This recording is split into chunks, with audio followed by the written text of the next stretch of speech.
The video began without warning.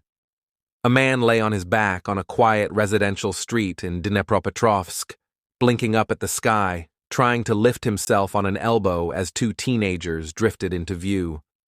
One of them held a hammer at his side like it was nothing. There was no argument, no robbery, no shouted demand. The first strike landed with sudden force, then another, and the camera stayed close, recording the blows as if the recording mattered more than the life ending in front of it. When the clip cut off, the man was dead, and the footage had already started its journey across the internet.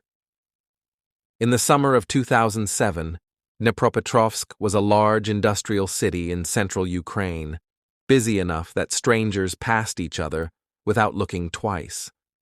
But between June and July, a string of attacks began to surface that did not fit the usual patterns.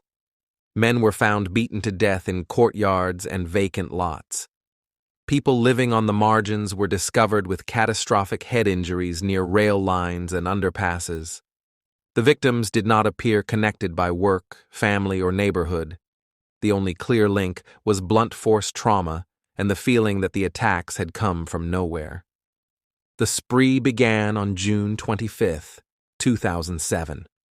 Over the next 3 weeks, violence repeated with terrifying speed. Some attacks happened in places where help was only a few doors away.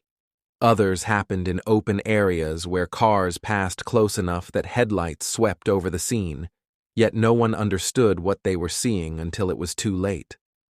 The randomness made the city feel unstable.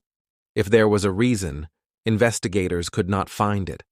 There were no consistent robberies, no personal disputes, no grudges that explained why one person lived and another died. Police treated the early cases as separate incidents. Ukraine's law enforcement agencies were under-resourced, and serial homicide by teenagers was not the assumption anyone reached first. The victims were often older, homeless, or alone, people less likely to be reported missing immediately and less likely to generate media pressure. Without a clear suspect or a clear motive, the cases stalled while fear grew quietly in the background. Behind the attacks were 3 young men from the area. Igor Suprunyuk and Viktor Sayenko were 19 years old. Alexander Hanza moved in their circle and became involved in robberies, though the court later concluded he did not participate in the murders themselves. Suprunyuk and Sayenko spent their days wandering the city, drinking, and looking for stimulation. They did not select victims because of hatred or ideology. They selected victims because they could. Anyone who looked vulnerable, distracted, or isolated could become a target. What made the case different, and what later made it infamous worldwide, was their decision to document what they were doing.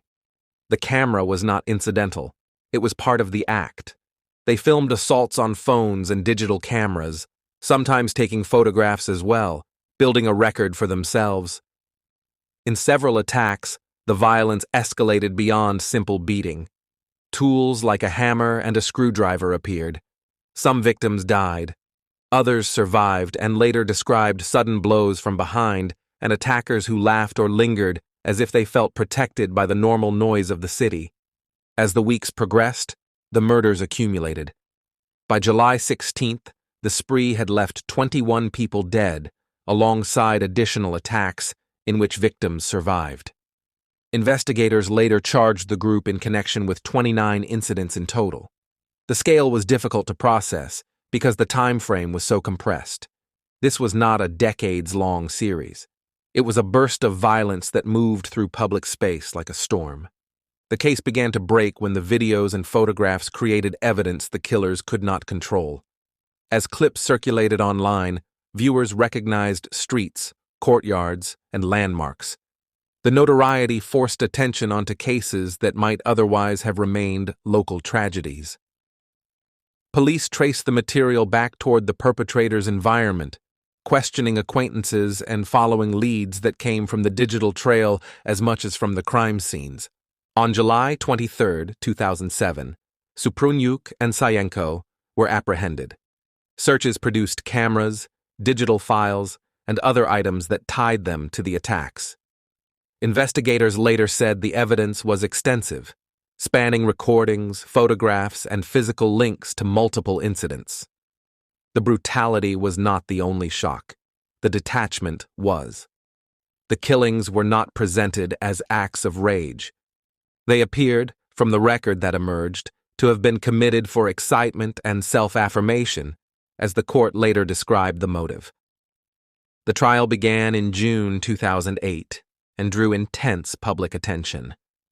Families of victims faced the reality that their loved ones had been chosen at random. Graphic descriptions of recorded material entered the case record, even when the footage itself was restricted. The randomness was the most disturbing fact. There was no warning sign a victim could have read, no decision that would have made them safe. Ordinary routines, walking home, resting on a bench, moving through a courtyard, had been enough to place someone in the wrong place at the wrong time. On February 11, 2009, the court found Suprunyuk guilty of 21 murders and sentenced him to life imprisonment. Sayenko was convicted for his role in the spree, including 18 murders, and he also received a life sentence. Both were also found guilty on additional charges, including robbery and animal cruelty. Hansa was convicted on robbery charges and sentenced to 9 years in prison. Appeals followed, but the core verdicts stood.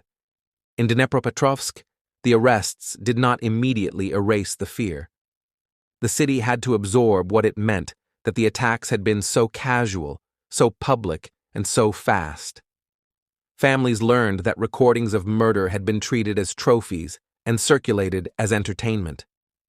Investigators and researchers studied the case as an example of how technology could preserve cruelty and spread it beyond the moment it occurred, turning homicide into content and victims into anonymous images. Years later, the name of the city changed officially to Dnipro, but the case continued to be referred to by the older name used at the time of the murders. For many people, that label became shorthand for the moment the internet collided with real-world violence in a way that could not be unseen. Police agencies began treating online platforms as extensions of crime scenes, and families pushed back against the idea that the footage was shock content rather than evidence of a human death. The killings were over in weeks, but the damage lasted longer. The victims' families carried the weight of randomness, and the city carried the memory that familiar streets had once offered no protection at all.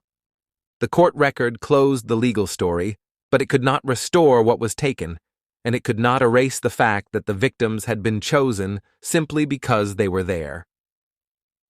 Thank you for listening to Homicide Files. Subscribe for more true crime stories.